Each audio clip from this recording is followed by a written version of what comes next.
그럼 확실하게 세금을 많이 때려야겠네요. 그죠? 물론 저도 그 전세 사기 피해자 중 한 명이고요. 뭔가를 얘기할 때는 내로남불이 되면 안 되고 내가 먼저 선행을 한 조건에 대해서 얘기를 해야 된다고 생각해요.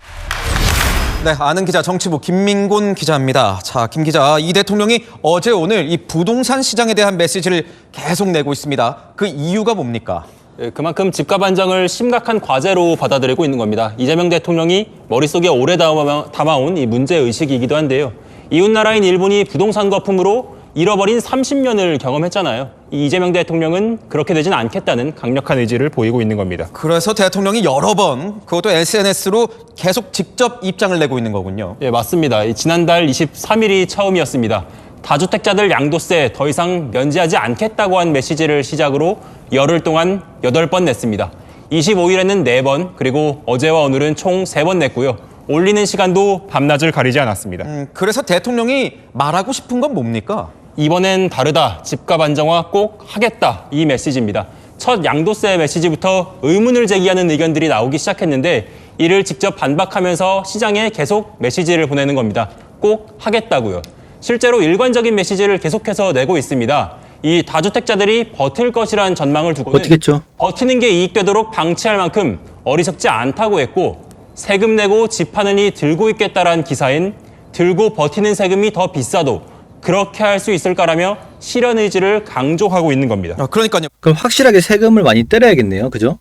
보니까 이 메시지의 강도도 조금씩 올라가고 있는 것 같더라고요. 맞습니다. 이 저급한 사익 추구 집단, 돈 벌겠다고 살지도 않는 집을 사모으는 바람에 나라가 사라질 지경.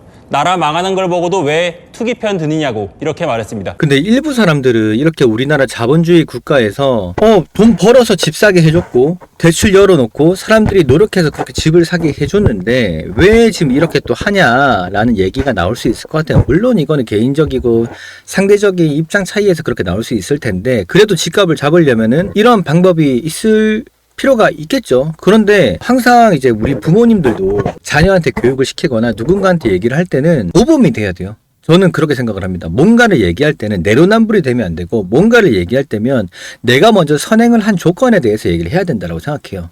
근데 지금 최근에 그 뭐 장관 임명된 누구도 지금 결국에 장관직이냐 아니면 부동산이냐 부동산을 택해서 뭐 저 인정? 저는 근데 인정해요. 충분히 그럴 수 있을 거라고 생각해요. 부동산 투기 교란 세력이 문제의 핵심이라고 보는 만큼 강력하게 경고하는 겁니다. 자, 그렇다면 어떻게 하겠다는 겁니까? 오늘 이 대통령이 말한 지금 이 전세가 우리나라에만 있는 거 아시죠? 지금 전세 사기 피해자도 엄청나게 많고 구제도 어떤 식으로 정확하게 하는지도 안 나와 있고 남은 사람들도 지금 피해액도 상당하고 아직까지 해결이 안 된 사람들이 굉장히 많습니다. 물론 저도 그 전세 사기 피해자 중 한 명이고요. 결국엔 대출이 문제거든요. 근데 이 대출에 대한 규제라던가 은행이 조건을 해주는 것 자체도 그렇고 결국에는 월세로 또 돌려서 이걸 좀 희석시키려고 할 텐데 그러면은 이 세금을 정말로 이걸 갖지 못할 정도로 때려야 되는 거예요. 사형제도를 만드는 것처럼요. 예를 들어서 음주운전을 했다. 그러면 앞으로 음주운전 안 할 거냐? 그럼 너 음주운전 하면은 너 앞으로 절대로 차 못 몰아. 뭐 이런 법도 될 수 있는 거죠. 너 사람 때렸어? 너 강간했어? 너 그러면 앞으로 절대 강간 안 할 거지. 알았어. 너 그러면 강간하면은 너 거세한다. 이런 거라던가. 좀 강력한 게 있어야 되는데 이게 일부 커뮤니티에서는 선고용이 아니냐라는 얘기도 나오고 있습니다. 될 것 같습니다. 집값 안정, 정치적 유불리를 벗어나면 불가능한 일은 아니라고요. 이 정치적 유불리 탓에 최적의 강력한 수단을 쓰지 못해왔다고도 했습니다. 이 세금 카드를 완전히 배제하진 않았다는 뜻을 이렇게 내비친 것으로 보입니다. 확실하게 하면은 멋진 것 같아요. 주는 건 결국 세금일 테니까 말입니다. 다만 물론 이제 없는 사람들 시선에서 그렇게 해서 정말 내가 살 수 있는 집 하나 저 많은 아파트들 중에 내 집 하나 없네라는 그런 말이 안 나올 수도 있지 않을까. 대출 규제하고 집값 떨어뜨리고 그걸 원하고 있는 거잖아요. 지금 그렇게 가길 원하고 있는 거잖아요. 물론 대다수가 소수 말고 재산도 있고 집도 있고 값비싼 집도 있는 그런 집이 많은 사람들은 그렇게 원치 않겠죠. 근데 그런 사람들 중에서는 국회의원들도 그런 사람들이 많다라는 거죠. 그런 모범을 좀 보여주면은 사례가 되지 않을까 그런 생각도 드네요. SNS로 계속 이야기를 하고 있어요. 예, 맞습니다. 이 정책 실현 의지를 왜곡 없이 가장 확실하게 보여주는 데 있어 이 대통령의 직접 메시지가 가장 효과적이라 보는 것 같습니다. 어제 오늘 보면 국민을 믿고라는 표현도 썼는데요.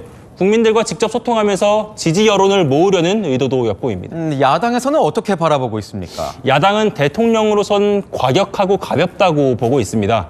차분하게 정책을 설명해야지 나는 다 할 수 있다는 식은 국민을 불안하게만 할 뿐이라고요.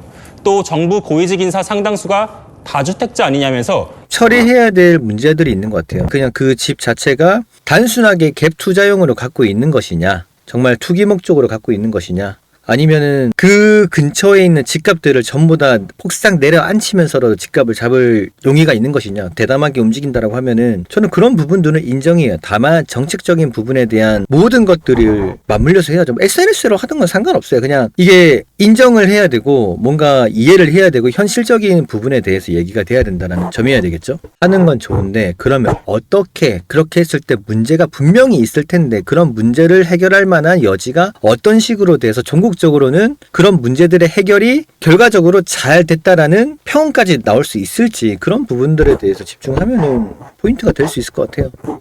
이들부터 조치를 취하라고 지적을 하기도 했습니다. 네, 잘 들었습니다. 지금 기대되는 대목이긴 합니다. 대출 규제라던가 기준이라던가 지방에서도 같이 똑같이 진행을 할 것이냐 수도권에서만 할 것이냐 여러 가지 얘기가 많이 나올 텐데 궁금하네요. 어떻게 될지.